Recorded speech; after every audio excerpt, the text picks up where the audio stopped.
శాస్త్రీయ పద్ధతుల్లో వ్యవసాయం చేస్తూ సాగులో మార్పులు తీసుకొస్తున్నాడు ఖమ్మం జిల్లాకు చెందిన ఓ రైతు. చదివిన చదువుకు చేసే పనికి సంబంధం లేకున్నా వ్యవసాయ మేధావిగా నిరూపించుకున్నాడు.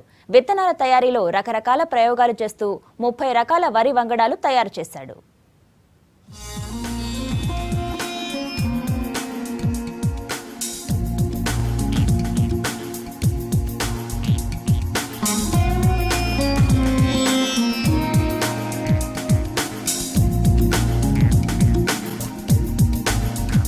ఒక్క ఐడియా ఖమ్మం జిల్లా రైతు జీవితాన్నే మార్చేసింది. వరి సాగులో కొత్త కొత్త పద్ధతుల్ని తీసుకొస్తూ అద్భుతాలు చేస్తున్నాడు రైతు. వేంసూరు మండలం కందుకూరు గ్రామానికి చెందిన గొర్ల సత్యనారాయణ రెడ్డి తనకున్న 5 ఎకరాల్లో శాస్త్రవేత్తల ప్రోత్సాహం, పరిశోధనా సంస్థల సూచనలతో వరిపై ప్రయోగాలు చేశాడు. ఏకంగా 30 రకాల వరి వంగడాలు తయారు చేశాడు.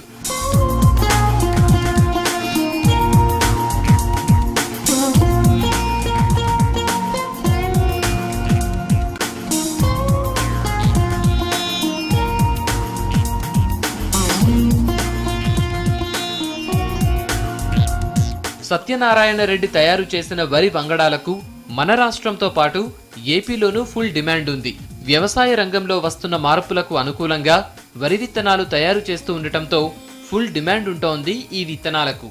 వ్యవసాయంలోకి వచ్చిన తర్వాత నేను వ్యవసాయం చేసుకుంటూ ఉండగానే కొన్ని సమస్యలు ఎదురైనాయి.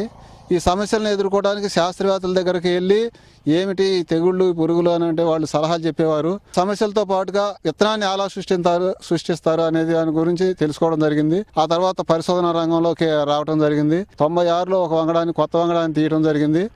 అది 2-3 సంవత్సరాలు రైతులు మంచి ఆదరణ పొందింది. గవర్నమెంట్ నుంచి వచ్చేటువంటి పరిశోధనా కేంద్రాల నుంచి వచ్చేటువంటి మినికిట్ రకాలని సాగు చేసి రైతులకి పరిచయం చేసుకుంటూ సాగించాను. ఏదో కొత్త విషయాన్ని కనుక్కొని రైతులకి నా తోటి రైతులకు ఉపయోగపడాలి అనే ఉద్దేశంతో మళ్ళీ పరిశోధన మొదలుపెట్టి ఇప్పుడు నేను దాదాపు 49 రకాల మీద పరిశోధనలు చేస్తూ ఉన్నాను. ఇవి కాక బయట వేరే పరిశోధనా కేంద్రాల నుంచి వచ్చేటువంటి మినికిట్స్ రకాలు ఒక 7-8 రకాలు ఉన్నాయి. సెలక్షన్ పద్ధతి ద్వారా వ్యవసాయ పరిశోధనా క్షేత్రాల నుంచి తెచ్చిన విత్తనాలను ఒక్కో రకాన్ని 15 నుంచి 20 సెంట్ల భూమిలో సాగు చేస్తాడు.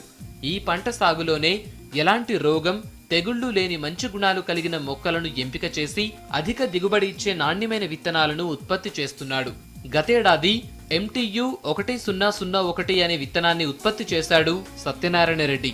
ఈ విత్తనం నుంచి మరిన్ని ఉత్తమమైన విత్తనాలను తయారు చేసి JSR పేరుతో 150 బస్తాల వరిని ఉత్పత్తి చేశాడు. వ్యవసాయ శాస్త్రవేత్తల అనుమతితో వాటిని మార్కెట్ చేశాడు. సేమ్ ఇదే వరిలో ఒక మొక్క 300 పిలకలు కలిగిన దాన్ని గుర్తించాడు సత్యనారాయణ. ఆ మొక్క 12 అంగుళాల ఎత్తు పెరగడంతో మార్టేరు, కూనారం పరిశోధనా కేంద్రాలకు తీసుకెళ్లి పరిశోధనలు జరుపుతున్నారు. ఈ మొక్కకు నవీస్ GSR గా పేరు పెట్టాడు సత్యనారాయణ. దేశంలో ఎక్కడా లేనటువంటి బ్రీడ్ నాకు దొరకడం జరిగింది. 300 పిలకలు అబోవ్ ఉండి 12 అంగుళాల హైట్ మాత్రమే ఉండేటువంటి వరి మొక్క ఇది నాకు నా పరిశోధనలో దొరకడం జరిగింది. ఇది వివిధ పరిశోధనా కేంద్రాలకి వాళ్ళు పరిశోధన నిమిత్తం వాళ్ళకు పంపించడం కూడా జరిగింది. మా విలేజ్లో కానీ మా చుట్టుపక్కల విలేజ్లో కానివ్వండి ఎక్కువ సాగు మొత్తంలో ఉంది. ఈ సంవత్సరం 2500 ఎకరం మా విలేజ్లో ఈ డైరెక్ట్ వేద సాగు ఉంది. క్రాసింగ్ పద్ధతిలో ఆడ మగ విత్తనాలను నాటి వాటి నుంచి విత్తనాల తయారీ సత్యనారాయణ రెడ్డి చేస్తున్న మరో ఎక్స్పెరిమెంట్. ఆడ మగ పుప్పొడి రేణువుల్ని క్రాసింగ్ చేయించి వాటి నుంచి ఉత్తమమైన, నాణ్యమైన, అధిక దిగుబడి కలిగిన విత్తనాలను ఉత్పత్తి చేస్తున్నాడు. పంజాబ్, లూథియానాల నుంచి బాస్మతి రకాలను కూడా తెచ్చి సాగు చేస్తున్నాడు. మామూలుగా తయారు చేశారు. వాటిలో మేము కూడా లాస్ట్ ఇయర్ కొన్ని తీసుకెళ్ళాం, కొన్ని రకాల విత్తనాలు. ఈ సంవత్సరం కొత్త రకంగా ఒక రకం పెట్టారు. అవి కూడా చాలా బాగా పండి కింద పడకుండా మంచిగా మేలు రకంగా విత్తనాలు, ధాన్యం బాగా దిగుబడి వచ్చే రకంగా ఉంది. అది మాకు చాలా సంతృప్తికరంగా ఉంది. తక్కువ ధర, ఎక్కువ దిగుబడి, నాణ్యమైన విత్తనాలు. సత్యనారాయణ రెడ్డి తయారు చేస్తున్న సీడ్స్ కు మంచి డిమాండ్ ఉంది. ఇప్పుడు వస్తున్న నకిలీ విత్తనాల కంటే సత్యనారాయణ తయారు చేసిన విత్తనాలు అధిక దిగుబడిని ఇస్తున్నాయంటున్నారు రైతులు. ఈ సంవత్సరం 2500 ఎకరం చిల్లర అయిపోయిందండి. దానివల్ల నీరు వసతి కలిసి వస్తుంది, రైతుకి ఖర్చు కలిసి వస్తుంది. దాని నిమిత్తం ఖర్చు తగ్గుతుంది, పెట్టుబడి కూడా తగ్గుతుంది. ధాన్యం దిగుబడి అనేది ఈక్వల్గా నాటేసిన దానికంటే కూడా బత్త పెంచమని చేయాలని కూడా అవకాశం ఉంది. వేరే ప్రాంతాల నుంచి 40-50 వెరైటీలు తీసుకొచ్చి వెరైటీలు పెట్టి సాగు చేస్తున్నారు. ఆయనకు సేంద్రియ పద్ధతిలో వ్యవసాయం చేస్తున్నారు. సేంద్రియ పద్ధతిలో కూడా మంచి దిగుబడులు వస్తున్నాయి. కరివేద కూడా మాకు మంచి దిగుబడులు వస్తున్నాయి. మా జనాలు ఎక్కువ కరివేద వైపే మొగ్గు చూపే అవకాశాలు ఎక్కువగా ఉన్నాయండి. వ్యాపారం కోసం విత్తనాలను తయారు చేయటం లేదంటున్నాడు సత్యనారాయణ. వరి సాగులో కొత్త రకం విత్తనాలను తయారు చేయటం సంతోషంగా ఉందంటున్నాడు. తాను తయారు చేసిన విత్తనాలకు మంచి డిమాండ్ ఉండటం గర్వంగా ఉందంటున్నాడు అగ్రికల్చరల్ సైంటిస్ట్.